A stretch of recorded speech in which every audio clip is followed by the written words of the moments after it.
Hi, this is Burr Stewart, and welcome to part 77 of my continuing series of model railroad operations videos.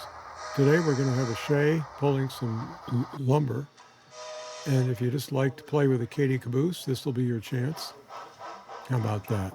An occasional British engine and some Great Northern diesels, and finally the appearance of a big boy testing my curved dual gauge turnout. We also plan a little construction update. So that's what we have in store today. Let's get started. A friend brought over a TCS Wow Sound decodered Spectrum Shay, which you see here backing up into our Troublesome Creek branch on the Burlington Northern Railroad. And I knew everybody loves to watch a Shay, so why wouldn't you? There we go. Get the light up a little bit.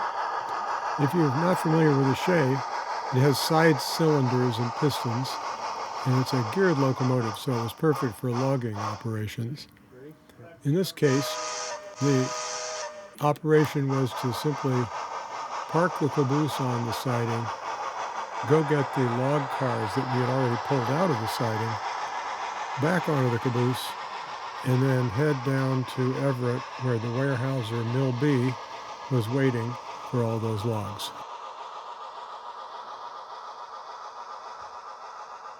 The TCS Wow Sound decoders are known for very nice steam engine sound, so you can hear it in this video,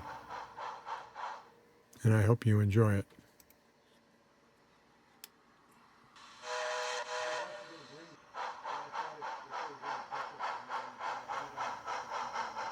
Now he's backing onto the main line, and you wouldn't know it, but there are 4 log cars there hiding in the tunnel that he's about to pick up. There you can see them.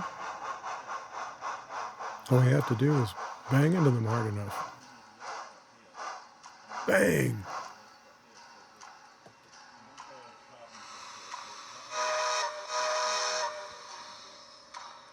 You zoom in there and you can see those Kadee couplers, number 5s, on both the Shay and the old roundhouse 30-foot flat cars.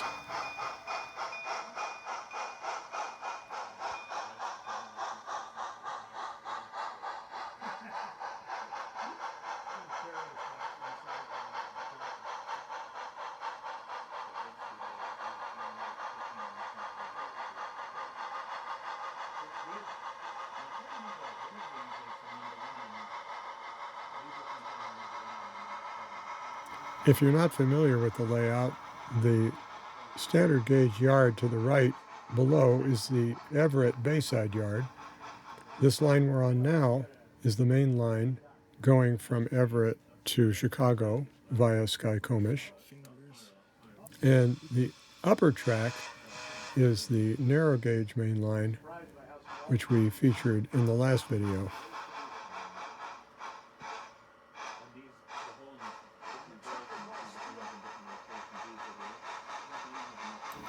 Now, as you can see here, he's having a little trouble with traction. For some reason, the Shay wasn't pushing these 4 cars uphill. And we're not really sure why. It could be that the drive wheels were greasy. It could be that there's some slop in between the gears and the wheel treads themselves. So this will require some further testing.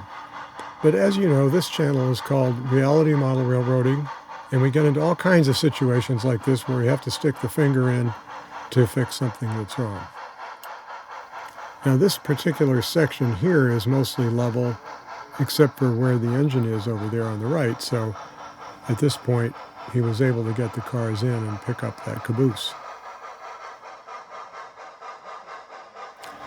Although it did stall right before we got to the caboose, so I had to push that by hand too, which was off camera, so you can't quite see me pushing it with my finger. Bang! And of course, then it didn't couple, so we had to push in from the back. There we go.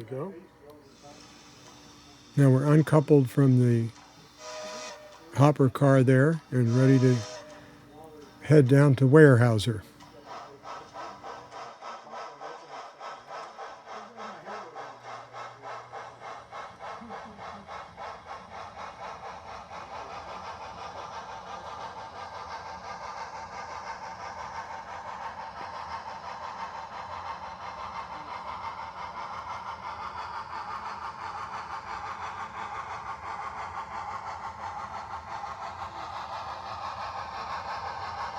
One of the big advantages of using geared locomotives such as this Shay is how slowly they run, which means that you get to spend more time enjoying the model railroad. And as I mentioned before, this little bobber caboose is a product that Kadee has been manufacturing for as long as I can remember, which is at least 60 years. It's a really nice little caboose that's sitting on top of a disconnected log truck.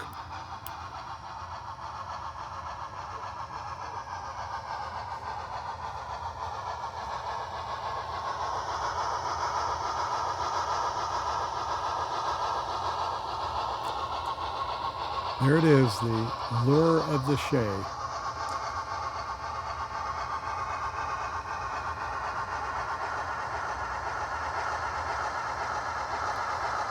All we need now is a little horn toot. Nice.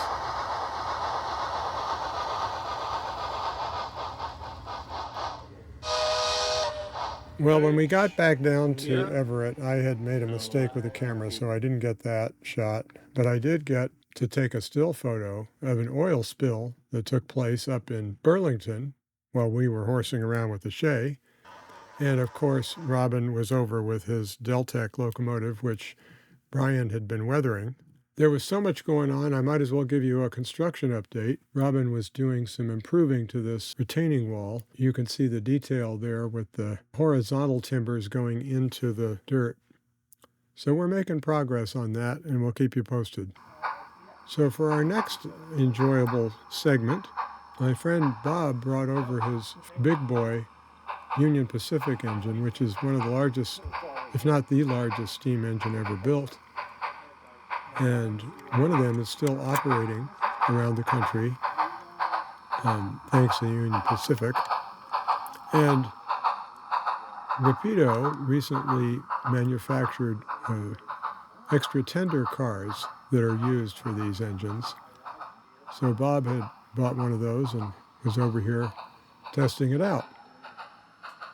Here we see the big boy going across my big trestle that heads up towards Skykomish. We'll get some other shots of this. The other thing that we were doing, of course, was testing clearances to see if the big boy would hit rocks or bridges or anything else on the curves on the way up. And we didn't find too many problems. Just a couple places I had to shave off the rocks to get this big monster up the grade.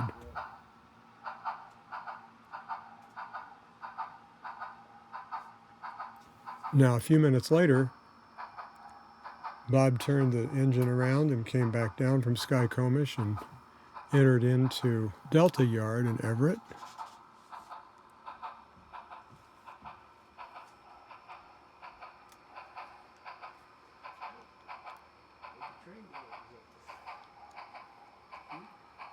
And I wanted to get some close-up shots of the running gear for your enjoyment.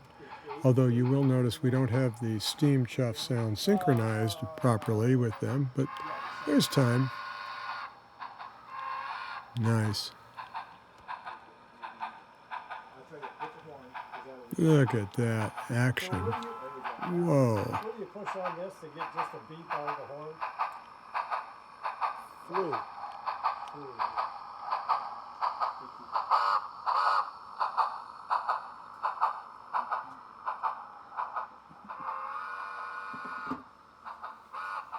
And then it occurred to me that this would be a good chance to test the curved dual gauge crossing that I scratch built a few years ago. So we ran the engine up to that, and we'll show you that in just a minute.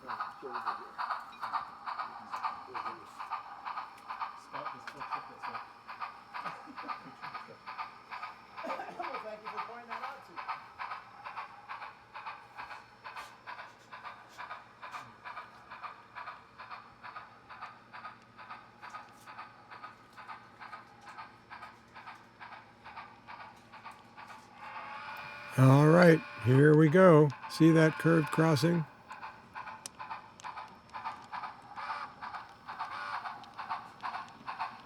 Excellent. It's just charging right over that thing without a hitch. Even that long tender truck. Bravo! I'll give you a closer look at that crossing. It's quite a piece of track work. As you can see, I haven't quite got every single piece installed yet, but it works great. So in case you don't like steam engines and prefer diesels, we also had a run of a couple of light engines repositioning back to Interbay. This is a Western Pacific GP35, I believe it is. No, that's a GP40.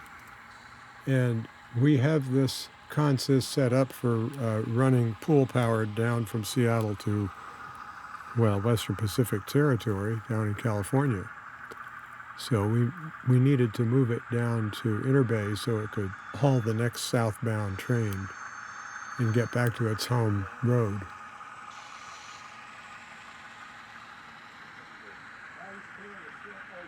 Because, as you know, we're modeling the Seattle region of the Burlington Northern, which would only have Western Pacific on it as a visiting pool power.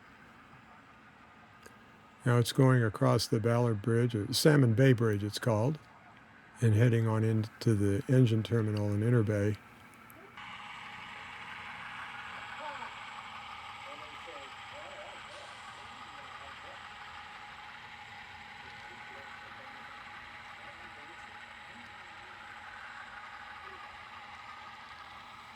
Crossing underneath the Emerson Street Bridge, past the Time oil tanks, and right on into the engine terminal itself. And that's all we have today, so I hope you've enjoyed this, and you'll come back and watch many more videos. In the meantime, this is Burr Stewart, wishing you much fun with trains.